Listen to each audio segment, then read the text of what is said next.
नमस्कार. अशी रेसिपीमध्ये तुम्हा सगळ्यांचं खूप खूप मनापासून स्वागत. आज आपण कुरडईची भाजी कशी बनवायची ते बघूयात.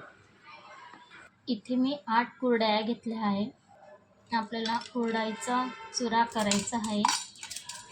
जास्त बारीक चुराही नाही करायचा आहे. पूर्ण कुरडयांचा चुरा असंच करून घेऊ. कुरडईचं ह्यामध्ये पाणी घालूया. 15 ते 20 मिनटं भिजू देऊया. कुरडयाच्या भाजीसाठी एक कांदा घेतलेला आहे बारीक चिरलेला, एक टोमॅटो, अर्ध्या लसणाच्या पाकळ्या, बारीक चिरलेली कोथिंबीर घेतली आहे. पॅन गरम करायला ठेवला आहे. त्यामध्ये 2 पळ्या तेल टाकूया. तेल छान गरम झाले. त्यामध्ये मोहरी टाकूया. मोहरी छान तडतडली की त्यामध्ये जिरं टाकूया. जिरं पण छान तडतडू द्यायचं. जिरं पण छान झाले. त्यामध्ये कांदा ॲड करूया.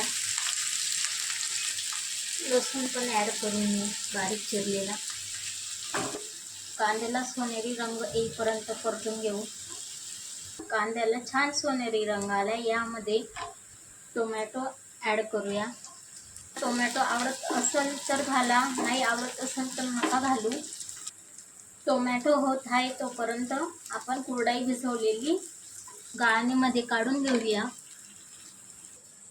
15-20 मिनटं झाले. कुरडईला आपण गाळणीमध्ये काढून घेऊया. कुरडई छानपैकी भिजली गेली आहे. ते 1 चम्मच लाल तिखट घालूया. अर्धा चम्मच मसाला टाकूया. हळद टाकूया. मिक्स करून घेऊ. भिजलेली कुरडईचा चुरा टाकूया. यामध्ये चवीपुरतं मीठ टाकूया. मिक्स करून घेऊया. आता यावर झाकण ठेवते 4 ते 5 मिनिट. थोडी कोथिंबीर घालूया. मिक्स करून घेऊया भाजी. वाव, किती छान झाली आहे भाजी. ही आता प्लेटमध्ये काढूया. भाकरसोबत किंवा पोळीसोबत गरमागरम सर्व करूया.